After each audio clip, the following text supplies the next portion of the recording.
Every Sunday for 31 years, a woman named Moselle Price crumbled cornbread into a glass of buttermilk at the same kitchen table in Macon, Georgia. She did it the same way each time. Same glass, same spoon, same silence after grace. 3 ingredients. That was it.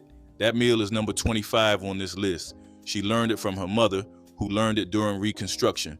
Number 14 cost less than 40 cents a pound because no white butcher wanted to touch it. Number 7 was the only sweet thing a sharecropper's child tasted for months at a time. These 25 meals were not recipes. They were agreements between a grandmother and a kitchen that had almost nothing in it. 3 ingredients or fewer. Every single one. Hit that subscribe button. Let us count them down. Number 25, buttermilk and cornbread, crumble. This was the meal that closed the day. A glass of cold buttermilk, a square of leftover cornbread, broken into it with your fingers, a spoon to eat it like cereal. In black households across the rural South, this was supper. Not a side dish, not a snack, the meal. After a day of picking cotton or walking 2 miles to a church that had no fans, a grandmother crumbled cornbread into a jelly glass of buttermilk and ate it slow. The buttermilk was tangy enough to wake your mouth. The cornbread softened but did not dissolve. It cost almost nothing because the buttermilk came from the churn and the cornbread was already made. A woman in Albany, Georgia, told her granddaughter she had eaten this meal more than 1,000 times in her life. She never tired of it. That was not a meal. That was a relationship. Number 24, cornbread dressing with onion. Leftover cornbread and onion and broth from whatever bones were in the pot. That was the dressing that appeared on every holiday table in every black church basement from Mobile to Memphis. You crumbled the stale cornbread, diced the onion fine, poured the broth over everything, and baked it until the top turned golden. The cornbread dressing was never the main dish, but it was the dish that told you who made it. Every grandmother's version was different. The onion to cornbread ratio was a signature, like a woman's handwriting. At Thanksgiving in a 2-room shotgun house, the turkey might be small, but the dressing pan was always full. The bread was from yesterday, the broth was from the bones, the onion was from the garden. Nothing was purchased, everything was transformed. Or number 23, peach cobbler. A can of peaches, a cup of batter made from flour and sugar and milk, and butter melted in the baking dish. You poured the batter in first, spooned the peaches on top, and the batter rose around the fruit as it baked. A can of peaches cost 19 cents in 1955. The batter cost less than a dime. In the church basements of black congregations across the South, peach cobbler appeared at every supper and every funeral repast. Church, women competed over their cobbler, whose crust was crispier, whose filling held together when you cut it. A woman's reputation could rise or fall on a single pan. That cobbler was not a dessert, it was a credential. The women who made the best ones never wrote the recipe down. They carried it in their hands. Number 22, chitlins with vinegar and hot sauce. The cleaned and slow-cooked intestines of a hog simmered for hours with nothing but water, then dressed with vinegar and hot sauce at the table. The smell announced itself before you opened the door. It traveled through walls and across porches. Chitlins became a dividing line in every black community. If you cooked them, you were country. If you loved them, you were honest about where you came from. The cost was almost nothing because white butchers considered them waste. 5 pounds cost less than $1 through the 1960s. Enslaved people had been given these parts because the enslavers kept the hams and the chops. What was left over became a cuisine. Your grandmother did not see it as leftovers, she saw it as hers. The vinegar cut through the richness. The hot sauce gave it heat. And the woman who cleaned those intestines for 3 hours before they ever touched the pot did it because her family was going to eat tonight. Number 21, oxtail and onion stew. Oxtails, onions, and water. 3 ingredients and 3 hours of patience. Oxtails were the cut nobody wanted except the people who knew what to do with them. In southern butcher shops, they cost less than 15 cents a pound through the 1950s. You browned them in a heavy pot, layered the onions around them, covered everything with water, and waited. The collagen broke down slowly, turning the broth into something almost sticky with richness. The meat melted without resistance. The onions disappeared into the liquid. A single pot served a family of 6 because the broth was so rich that a modest portion over rice was a full meal. Your grandmother did not call this a stew. She called it Sunday. It could not be rushed. That was the whole point. Number 20, fried corn and bacon. Fresh corn scraped off the cob, fried in bacon drippings, salted and served. 3 ingredients that tasted like August in the South. You cut the kernels from the ear, then scrape the cob with the back of the knife to get the milk, that starchy liquid that made everything creamy when it hit the hot fat. 2 strips of bacon fried first, pulled out and crumbled, and the corn went into the drippings until the edges browned. This was the dish that disappeared when families moved north and fresh corn came wrapped in plastic instead of pulled from the stalk. In the 1940s, a family with a garden and a hog had everything it needed from July through September. It cost nothing. A grandmother in Selma made this every summer evening and served it in the same bowl her mother had used. The bowl cracked in 1972. The recipe did not. Number 19, smothered cabbage with fatback, a head of cabbage, a strip of fatback, and an onion. That was the entire shopping list for the meal that got more black families through the winter than any other dish on this list. You sliced the fatback thin and rendered it in a heavy pot until the fat ran clear and the edges crisped. The onion went in next, then the cabbage, quartered and layered on top. You covered the pot and let the steam do the work. 45 minutes later, the cabbage had turned silky and sweet, flavored by the smoke and salt of the fatback in a way that no amount of butter could replicate. A head of cabbage cost 15 cents in the 1950s. A strip of fatback cost even less. For a sharecropper's family with 7 children, this pot was dinner 4 nights a week during January and February when the garden was dead and the smokehouse was getting low. The cabbage shrank by half as it cooked, so every pot looked like it held less than it did, but every plate held more than you expected. That was the mathematics of survival. You learned to trust the pot. Every meal on this list was born from the same equation. A woman stood in a kitchen with almost nothing and turned it into something that kept the family alive, not comfortable, alive.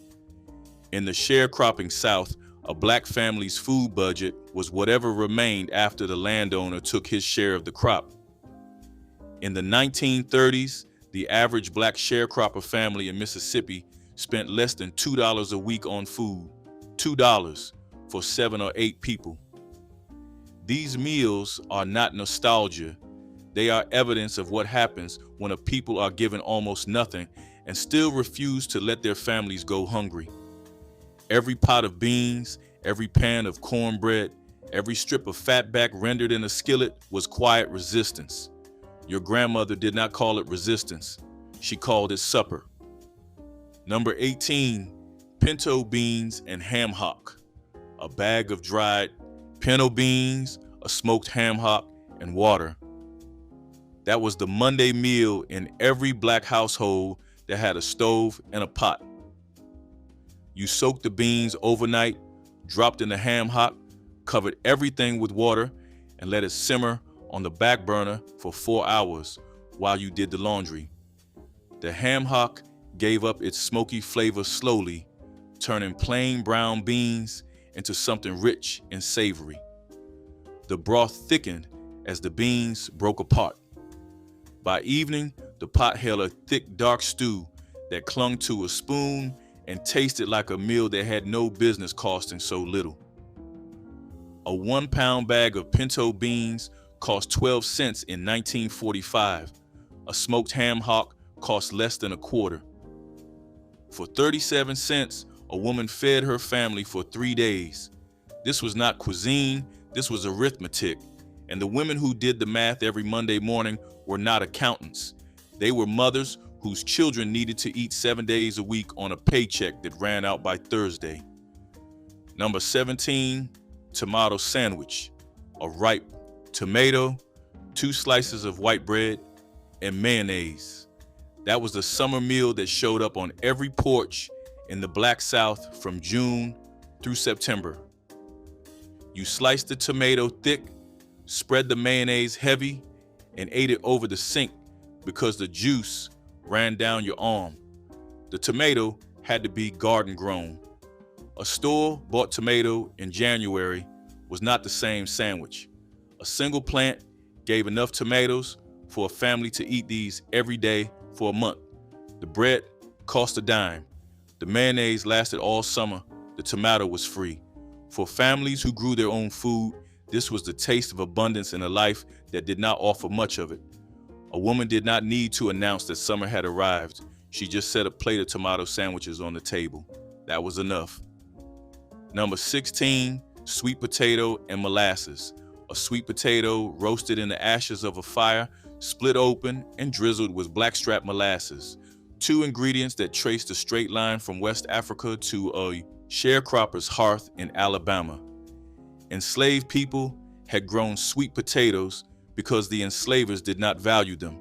The potatoes grew easily in southern soil and produced enough food to feed a family through winter.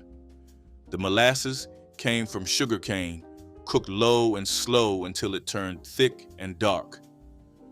A roasted sweet potato dressed with molasses was the dessert, the snack, and sometimes the entire supper for children in households where sugar was a luxury.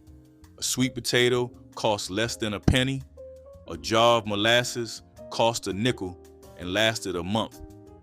For a child who ate this sitting on a porch step after dark, that sweet potato was the sweetest thing in the world. Not because of the sugar, because the work was done, the day was over, and someone had remembered to feed you. Number 15, hot water cornbread. Cornmeal, boiling water, and salt, mixed into a thick dough, shaped by hand into patties, and fried in a cast iron skillet until golden outside and dense inside.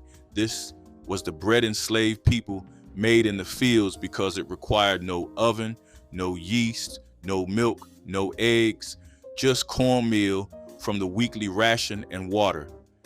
The name came from the original method, a hoe blade held over a fire. After emancipation, the recipe moved to cast iron skillets, but the simplicity did not change. In the 1940s, hot water cornbread was still the daily bread of black families in the Delta.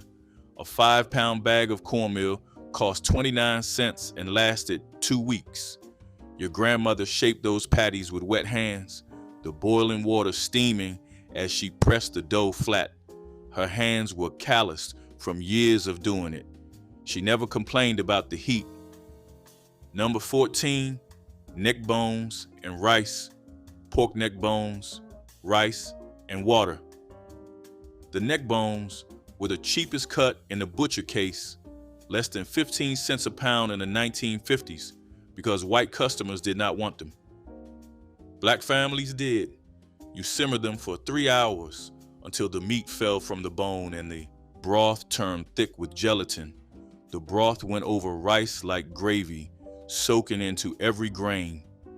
In households across the South, neck bones and rice was a Thursday night supper. Not because Thursday was special, because Thursday was the day the paycheck had to stretch the furthest. A pot cost less than 50 cents and fed 5 people. The butcher never understood why his black customers bought every neck bone he had. They knew what he did not. The cheapest cut, cooked long enough, becomes the richest meal in the kitchen. That was not a recipe. That was a philosophy. Number 13, fried bologna and white bread. A thick slice of bologna fried in a skillet until the edges curled, laid between 2 slices of white bread with mustard. That was lunch for every black child whose mother worked a double shift. Bologna cost 39 cents a pound in the 1960s. White bread cost 20 cents a loaf. A pack of bologna fed a family of children for a week. They called it the poor man's steak, and in households where actual steak never appeared, the name was not a joke. You fried it in the same cast iron skillet that cooked everything else. A 10-year-old could make this meal alone at the stove, and many did, standing on a step stool to reach the burner. A child who ate a fried bologna sandwich at 4 in the afternoon did not go to bed hungry. That mattered more than nutrition labels. Number 12, black-eyed peas and salt pork. A bag of dried black-eyed peas, a chunk of salt pork, and water. That was the pot that simmered on the back burner every Wednesday across the Black South, filling the house with a smell that meant supper was handled. You soaked the peas overnight, dropped in the salt pork, covered everything, and let time do the work. The salt pork gave up its flavor slowly, turning the cooking liquid into a broth that was smoky and rich and more complex than 3 ingredients had any right to produce. In the 1930s, a bag of dried black-eyed peas cost a dime. A chunk of salt pork cost 15 cents. For a quarter, a woman fed her family for 2 days. On New Year's Day, this pot carried superstition. Black-eyed peas for luck. But on the other 364 days, the pot carried something more practical. Enough protein and fiber to keep a working man on his feet from morning until dark. Here is what the history books leave out. Every meal a black grandmother cooked was a negotiation with scarcity. She did not open a refrigerator full of options. She opened a cupboard with cornmeal, a bag of beans, maybe a piece of salt pork if the month had been kind. The 3-ingredient meal was not a trend. It was not a challenge from a cooking show. It was the ceiling of what was available. And within that ceiling, these women built a cuisine that fed millions. They did it without cookbooks. They did it by feel, by memory, by the weight of a handful of cornmeal and the sound of fat hitting a hot skillet. That knowledge, passed from hand to hand and never written down, is the most valuable cookbook in American history. It does not exist on any shelf. Number 11, rice and gravy. Cooked rice, pan drippings, and flour. The drippings came from whatever meat had been cooked that week. You scraped the bottom of the skillet, sprinkled in flour, stirred until it browned, then added water and let it thicken into a dark gravy that covered the rice like a blanket. Rice and gravy was not a recipe anyone taught. It was a reflex. When the meat was gone but the drippings remained, you made gravy. A cup of rice cost pennies. The drippings were already paid for. This meal appeared on more black dinner tables than any single recipe ever published. It showed up 5 nights a week in households where the grocery money ran out before the week did. Every grandmother who served it said the same thing. Eat your rice. There is nothing else tonight. That sentence was not an apology. It was a fact delivered with the same dignity as grace before a feast. Number 10, sardines and crackers. A tin of sardines, a sleeve of saltine crackers, and hot sauce. That was Friday supper in black households that could not afford fresh fish. A tin cost 10 cents in the 1950s. Crackers cost a nickel. You opened the tin on the kitchen table, laid the sardines across the crackers, shook hot sauce over the top, and ate with your fingers. No cooking, no pan, no stove, no dishes. For a woman who had worked all day, cleaning someone else's house, that mattered. She could sit down and eat in 3 minutes. The sardines were salty and rich, and the crackers soaked up the oil from the tin. Children either loved them or refused to sit at the table because of the smell. But the women ate them, quietly, the way a woman eats when she is tired beyond description and still has children to put to bed. That tin was not a meal. It was permission to stop working for 10 minutes. Number 9, sugar bread. A slice of white bread, a smear of butter, and a heavy pour of white sugar, folded in half so the sugar did not fall out. That was breakfast and sometimes supper for black children in households where the cupboard was nearly empty. Not because their mothers could not cook, because the money had run out. Sugar bread cost less than 3 cents.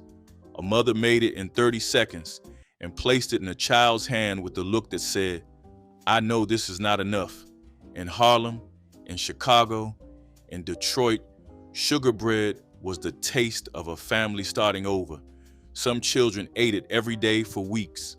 Decades later, grown men and women still craved it, not because the taste was complex, but it was the first thing their mother gave them in a new kitchen, in a new city, and that kind of memory does not care about ingredients. It cares about who handed it to you. Number 8, potlikker and cornbread. The dark broth left behind after slow cooking a pot of collard greens, poured into a bowl with cornbread crumbled into it. Most people outside the Black South have never heard of it. Most people inside it can never forget it. The potlikker, that thick, iron-rich liquid flavored by hours of cooking with a ham hock or fatback, was the real treasure. Your grandmother called it medicine. She poured it into a bowl, crumbled cornbread on top, and ate it with a spoon. The potlikker was free. The cornbread was already made. This was a meal assembled from what was left over from another meal, and it tasted better than either of them alone. Nutritionists now say potlikker contains more vitamins than the greens themselves. Your grandmother did not need a nutritionist. She knew because she had been drinking it her whole life and her hands were still steady at 91. Number 7, molasses and biscuits. Flour, lard, and buttermilk pressed into dough, cut with the rim of a glass, and baked in a cast iron skillet, then split open and drowned. And blackstrap molasses. In the sharecropping South, molasses and biscuits was the sweet course that children waited for all day. The biscuits were made from the cheapest possible ingredients. Flour at 5 cents a pound, lard rendered from the family hog, buttermilk from the churn. The molasses came in a tin that lasted a month and cost a dime. This was the only sweetness most sharecropper children tasted from January through October. No candy, no cake, no pie until the peaches came in. Just a hot biscuit split open with dark molasses pooling in the center like a small lake of something close to joy. A woman in Greenwood, Mississippi, named Odessa Carter made biscuits every morning of her adult life from 1931 to 1978. 47 years, same recipe, same skillet, same hands that knew the dough was right without measuring anything. She died at 83, and her granddaughter found the skillet still seasoned and ready. The biscuit stopped. The skillet did not forget. / greater than here is something worth sitting with. These meals were not invented by chefs. They were invented by women who could not read the recipes in the cookbooks that white women published. Women who measured flour with their hands and tested a skillet's temperature by holding their palm above it. The 3-ingredient meal was not a limitation. It was a language. Cornmeal said, "We are Southern." Molasses said, "We remember the cane fields." A ham hock in the pot said, "We are making something from what they did not want." Every ingredient was a word. Every meal was a sentence. And the women who cooked them were telling a story that no one wrote down, because the women telling it were black and poor, and standing in kitchens that most of America never entered. But the story survived in your mouth, in the way you still crave cornbread at night. That story is older than any cookbook, and it is yours. Number 6, cornmeal mush. Cornmeal, water, and salt, stirred in a pot until it thickened into a porridge that could be eaten hot for supper or poured into a pan to set overnight, then sliced and fried in bacon grease the next morning. 2 meals from one pot. During the Depression, Black families ate cornmeal mush more often than any other dish because cornmeal was the cheapest thing in the store and the ration that had been given to enslaved people for 200 years. A 5-pound bag cost less than 20 cents. It was not delicious. Nobody pretended it was. But it was warm, and it asked nothing of the woman who made it except 5 minutes and a steady arm for stirring. Poured into a loaf pan and fried the next morning, it became something almost elegant, golden slices with crisp edges drizzled with molasses. The same pot, 2 identities. That was the kind of transformation only a grandmother would think of. Number 5, fatback and greens. A strip of fatback, a mess of collard or turnip greens, and water. That was the meal that anchored the soul food tradition before anyone called it soul food. Fatback was a slab of pure fat from the back of a hog given to enslaved people as part of their weekly ration because the enslavers considered it worthless. But in a pot of greens, fatback performed a kind of alchemy. The salt seasoned the liquid, the fat gave it body. The slow rendering over hours turned water and leaves into a broth so rich it sustained families through winters when nothing else grew. Greens grew wild across the South. Collards, turnips, mustard greens, whatever was available. A woman walked to the edge of a field, cut what she needed, washed it 3 times, and put it on to cook before noon. By supper, the pot tasted like the earth itself had been seasoned. That strip of fatback that cost nothing became the most important ingredient in the most important dish of an entire culture. Number 4, fried salt pork with red eye gravy. A slab of salt cured pork, sliced thick and fried in a skillet, then finished with a pour of black coffee that hit the hot drippings and sizzled into a thin, dark gravy. Salt pork, coffee, and the drippings they created together. That was breakfast across the Black South for 100 years. The salt pork was cheap because it was mostly fat with a thin streak of meat running through it. People called it streak-o-lean. You fried it until the edges curled and the kitchen smelled like smoke and Sunday morning. The coffee went in after the pork came out. It hit the hot grease and made a sound like an argument, turning the fond on the bottom of the skillet into a gravy that was bitter and salty, and unlike anything a modern recipe could replicate. You poured it over grits or sopped it with a biscuit. A man who ate this at 5 in the morning could work a field until noon. That was not a claim.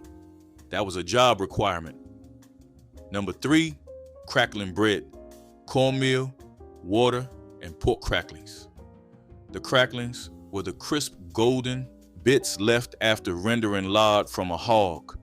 You mixed them into a basic cornbread batter, poured it into a cast iron skillet, and baked it until the top cracked and the cracklings melted partially into the bread, creating pockets of richness.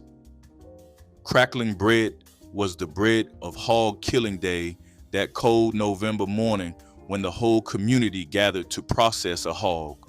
The lard was rendered, the cracklings were saved, the bread was passed around warm, broken by hand, eaten standing up in the yard while the work continued. A piece of crackling bread with coffee was a full meal for a man butchering a hog in 30-degree weather. It did not need butter, it did not need anything. The hog had already given everything it had. Number 2, hoe cakes. Cornmeal, water, and a pinch of salt mixed into a thin batter and fried on a hot surface. The name came from the original method. Enslaved people shaped the batter on the flat blade of a garden hoe and held it over a fire. No kitchen, no oven, no table, just a tool repurposed because there was no other option. After emancipation, hoe cakes moved to cast iron skillets, but the recipe did not change: cornmeal and water. In the 1700s and 1800s, cornmeal was the primary ration given to enslaved people, 1 peck per week, roughly 14 pounds. That cornmeal had to stretch across 7 days of heavy labor. A hoe cake fried on a blade in the midday sun was lunch. It was not enough, it was never enough, but it was what was possible. Your grandmother's grandmother may have eaten her first hoe cake standing in a field she did not own, turning a tool she was forced to use into a plate. That was not cooking. That was defiance, shaped from cornmeal and fire. Number 1, cornbread and buttermilk. Cornbread baked in a skillet, buttermilk from the churn, a glass and a spoon. This was the most important meal on this list because it was the most common, the most enduring, and the most invisible. It never appeared in a restaurant. It never won an award, but it fed more Black families across more decades than any other combination of ingredients in American history. You baked the cornbread, you let it cool, you crumbled it into a glass of buttermilk, you sat down, you ate it. That was the meal that said the day was done. From Reconstruction, through the Depression, through the Great Migration, and into the kitchens of grandchildren who still make it today, cornbread and buttermilk has never stopped. It survived because it costs almost nothing and tastes like something only a grandmother's kitchen can produce. The buttermilk is cold and sharp. The cornbread is warm and grainy. Together, they become a texture that does not exist anywhere else in cooking. A woman in her 80s eating this at a kitchen table is connected to every woman who ever did the same thing with the same kind of nothing in the cupboard. That glass is not a meal, it is a bloodline. Here is my challenge. Pick one: the hoe cakes, the pinto beans, the molasses, and biscuits. Make it this week. Do not look up a fancy version. Use 3 ingredients or fewer the way your grandmother did. Then sit at a table, not the couch. Set a place, eat it slow, because these meals were never about being poor. They were about being resourceful enough to feed a family when the system gave you almost nothing to work with. Tell me which one you are making in the comments. I want to know if the crackling bread gets more love than the hot water cornbread. I want to know if anyone still crumbles their cornbread into buttermilk the way Moselle Price did for 31 years in Macon. Because these are not just recipes. They are proof that the simplest food made with 3 ingredients in a kitchen that had almost nothing can still carry the weight of an entire people's history. Chicken rice bake with mushroom soup was the definition of a 1960s casserole, the kind of oven dish that tasted like pure warmth. Families mixed rice, bits of chicken, and canned mushroom soup into a single pan, letting it bake until everything softened into one creamy, savory blend. The rice absorbed the soup, the chicken added richness, and the whole dish came out bubbling and fragrant. It was easy, dependable, and perfect for nights when the goal was to feed many with little. Kids loved the creaminess, adults loved the simplicity, and everyone loved how the leftovers tasted even better the next day. It was not fancy, but it was comforting in a way no restaurant meal could match. Even today, people crave it because it tasted like being taken care of. Leftover turkey sandwiches planned from the beginning ensured that Thanksgiving dinner stretched into multiple meals, with mothers deliberately cooking extra, knowing that day-after sandwiches were part of the tradition.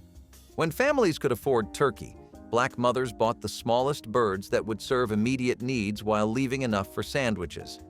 The leftover meat was sliced thin and layered on homemade biscuits or potato rolls with mayonnaise and cranberry sauce, creating sandwiches that tasted almost as good as the original meal.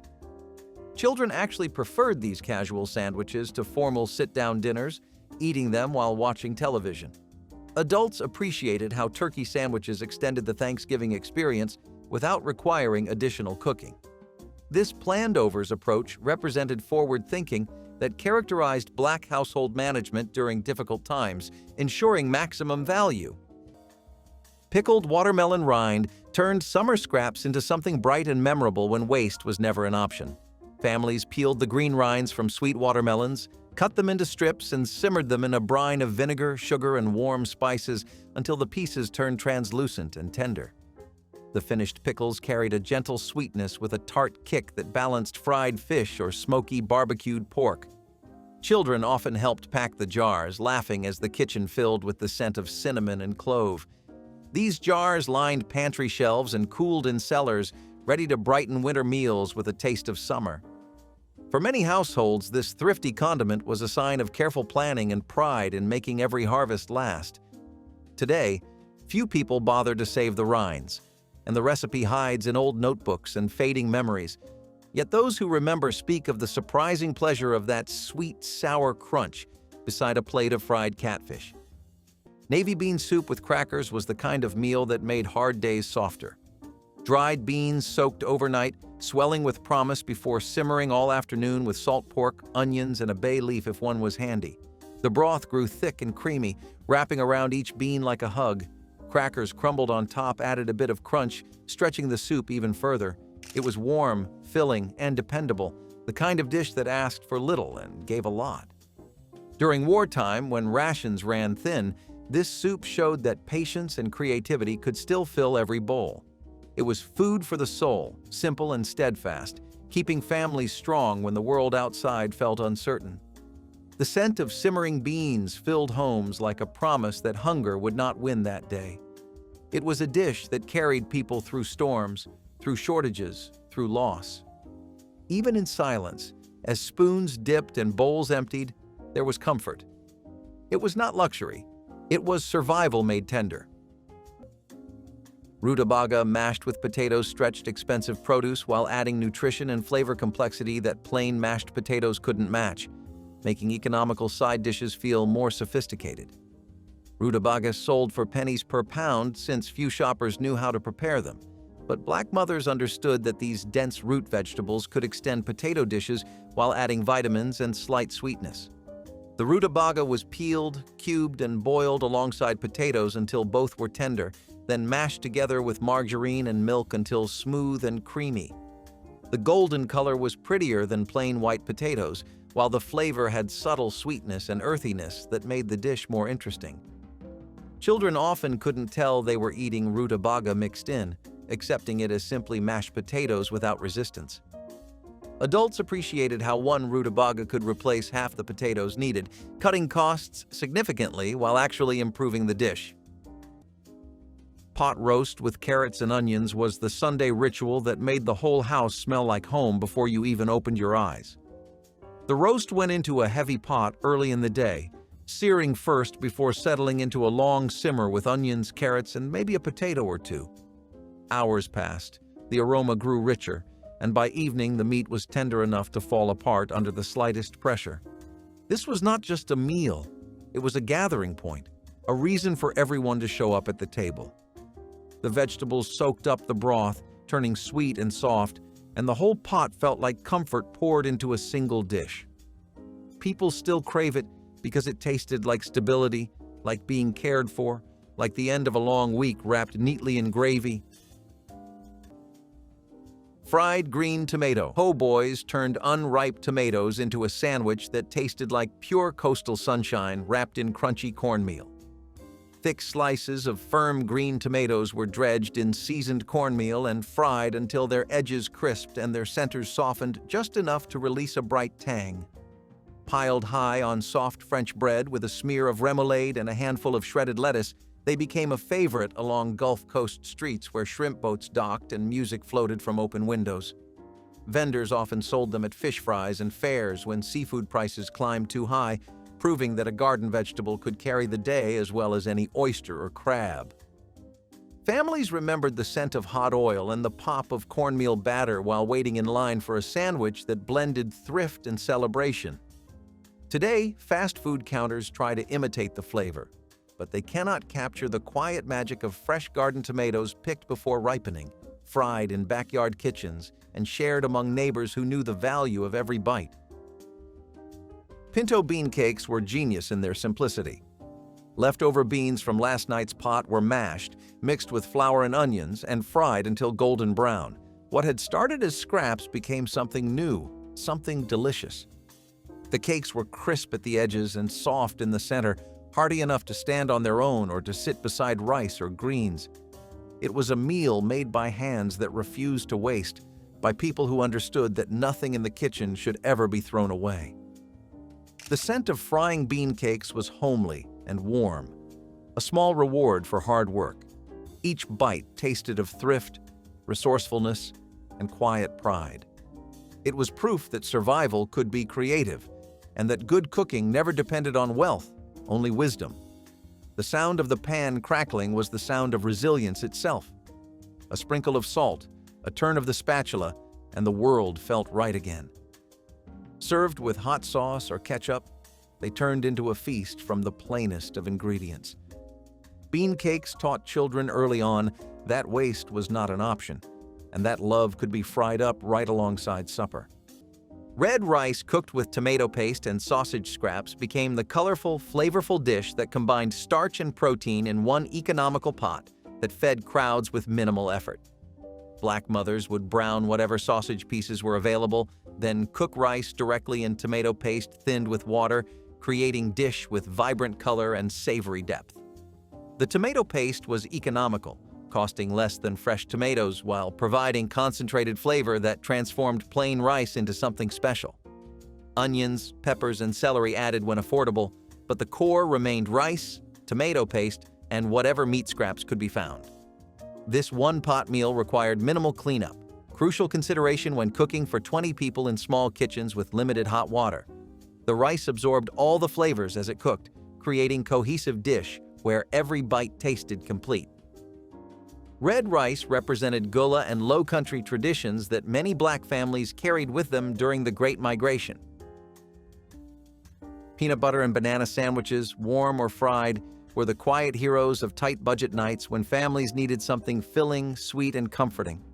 Bananas were mashed or sliced, spread across bread with a thick layer of peanut butter that stuck to the roof of your mouth in the best possible way. Sometimes the sandwich was served cold, simple, and soft. Other nights it was placed in a skillet with a bit of butter and fried until the bread turned golden and the filling melted into a warm, gooey mixture that tasted almost like dessert. The smell of toasted bread and sweet banana drifted through the house, reminding everyone that a good meal did not have to be complicated. Kids devoured these sandwiches without realizing they were eating one of the most budget-friendly dinners imaginable. Adults appreciated how quickly they came together on nights when energy was low and money was stretched thin. Even now, people crave that comforting blend of nutty, creamy sweetness because it tastes like childhood kindness, like the soft end of a long day, like something made with care during tougher times. It was simple, warm, and unforgettable. Hoppin' John on New Year's Day was once a dish of deep meaning, carrying the promise of good fortune into every household that served it. Black-eyed peas simmered with rice, onions, and smoky cured meat made for a meal that was both filling and symbolic. Families across the South would gather on the first day of the year, confident that a bowl of this humble combination could bring luck, health, and steady work in the months ahead. The peas represented coins, the rice suggested abundance, and the pork gave a sense of strength and perseverance. Elders passed down stories of how this recipe came from West African traditions that traveled through the Middle Passage and took root in Carolina kitchens. Children learned to stir the pot while listening to tales of ancestors who found comfort in its aroma after days of uncertainty. Today, many people know the name, but few carry on the ritual with the same devotion that once marked every New Year's morning across countless African American homes. Neckbone stew was the kind of food that demanded patience and rewarded love. Pork neck bones were cheap, meaty enough to flavor a pot, and rich enough to make even plain vegetables taste like a feast. Families would buy a handful from the butcher and let them simmer all afternoon with onions, celery, and carrots until the meat fell off the bone. The broth grew thick and smoky, the kind that clung to spoons and hearts alike. For many, this was the meal that marked Sundays, when everyone crowded into the kitchen, laughing and talking over the bubbling pot. It was not fancy, but it was full of pride. Neck bone stew turned hard times into comfort and hunger into gratitude. The smell alone could bring neighbors knocking, eager for a bowl. In every tender bite was the story of people who knew how to make flavor from scraps and strength from struggle. There is a woman somewhere in your bloodline who stood at a stove with cornmeal and fatback and a decision to make. She made it, and you were the reason she did.